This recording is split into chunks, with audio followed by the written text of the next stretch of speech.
So, what is El Dorado? The very phrase El Dorado sparkles with mystery, shimmering like sunlight on a river of gold. For centuries, people have whispered of a city so dazzling, so overflowing with treasure, that it seemed less like a place on earth and more like something plucked from myth. But behind the word lies a fascinating and dangerous history of exploration, misunderstanding, and obsession. To understand El Dorado is to dive into the tangled meeting of culture, greed, and imagination.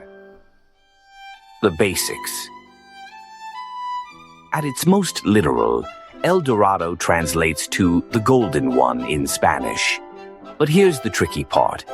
El Dorado wasn't always thought of as a city. In its earliest form, the name referred to a man, a king covered head to toe in shimmering gold dust, who would wash himself clean in sacred waters while his people cast treasures into the lake as offerings to the gods. Over time, the story grew. The Golden One became the Golden City, and then, in some tellings, an entire golden empire hidden somewhere deep in South America. By the 1500s, as Europeans conquered the Americas, tales of El Dorado spread like wildfire. For explorers who were already intoxicated by the riches of the New World, silver from Potosi, emeralds from Colombia, and gold from Peru, this legend of an entire city made of gold was irresistible. But the truth was never so simple. How it works / the events. The legend of El Dorado started with the Muisca people of Colombia. During rituals at Lake Guatavita, the new chief would cover himself in sticky resin, dust his skin with fine gold powder until he gleamed, then sailed to the lake's center. There he would leap into the water while attendants cast gold, emeralds, and jewels into the depths as offerings to the gods. Spanish conquistadors saw glimpses of these rituals, misinterpreted them, and the story warped in the retelling. Before long, a man covered in gold became a land of gold, and soon a city built entirely from it. Word traveled fast, and soon the legend of El Dorado was etched into the imaginations of Europeans. Expeditions launched one after another. Gonzalo Pizarro set out in 1541 with hundreds of men, animals, and slaves, only for his journey to end in disease, starvation, and death. Francisco Orellana, part of that doomed group, split off and became the first European to navigate the entire length of the Amazon River. Other explorers, like Sir Walter Raleigh, swore they were closing in on El Dorado, and his writings kept the myth alive for generations, even as his own expeditions failed. These quests consumed lives. Jungle heat, hunger, indigenous resistance, and disease claimed countless adventurers. Yet the hope of finding El Dorado always seemed just beyond the next bend of the river. History / origins. The Muisca rituals date back long before Europeans arrived, rooted in the spiritual belief that gold was a sacred substance connecting humans with the divine. For the Muisca, gold wasn't currency, it was energy, a way to communicate with their gods. When the Spanish saw these ceremonies, they couldn't separate spirituality from material wealth. To them, every golden ornament thrown into the water was a fortune lost, a treasure chest sinking beneath the waves. And so they dreamed bigger. If this one tribe could throw away such riches, surely there was a whole kingdom hidden in the jungle where gold was as common as dirt. The name El Dorado evolved across decades. At first it meant the Golden Chief.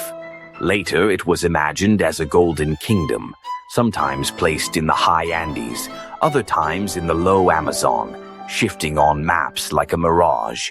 Each retelling stretched the story further from its origin until it became a myth impossible to pin down. Impact / legacy.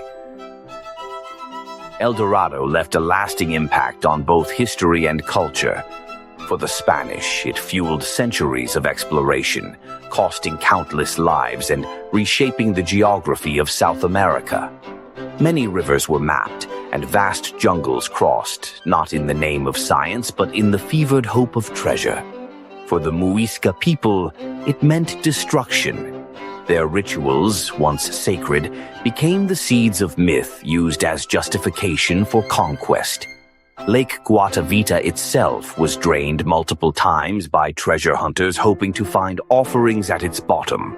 Some gold was found, but not the endless wealth dreamers imagined. In literature and popular culture, El Dorado became a symbol of obsession, greed, and the unreachable dream. Poets like Edgar Allan Poe used El Dorado as a metaphor for death and human striving. Filmmakers turned it into stories of swashbuckling adventure. The name now carries a double meaning, both the promise of wealth and the curse of chasing something that might not exist. Today, El Dorado is invoked whenever someone describes a golden opportunity or a lost dream worth chasing. It's both an ancient story and a modern metaphor. Random facts. In 1911, explorers attempted to drain Lake Guatavita using a giant trench.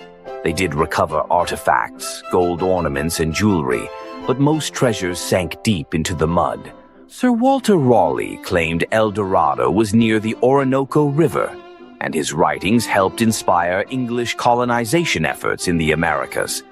Archaeologists today believe the legend grew out of misunderstandings of Muisca rituals rather than any actual lost city. The search for El Dorado helped map the Amazon and Orinoco river systems, though at tremendous human cost.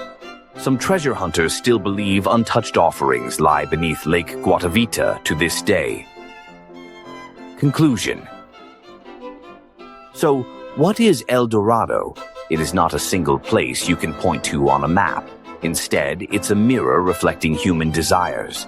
It began as a sacred ritual of the Muisca people, warped into a myth of unimaginable wealth, and transformed into a cautionary tale about greed and obsession.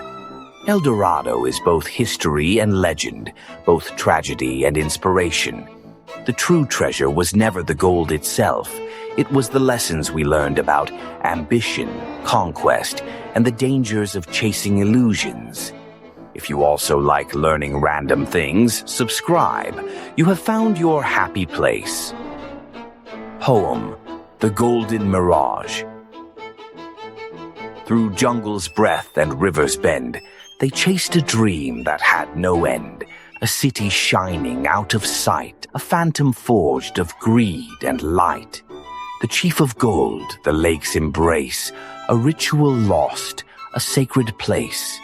Yet still they marched with maps and lies, blind to truth, but gold in their eyes. So El Dorado, myth or more, still lingers on a distant shore, not found in stone, nor gem, nor dome, but in the stories we call home.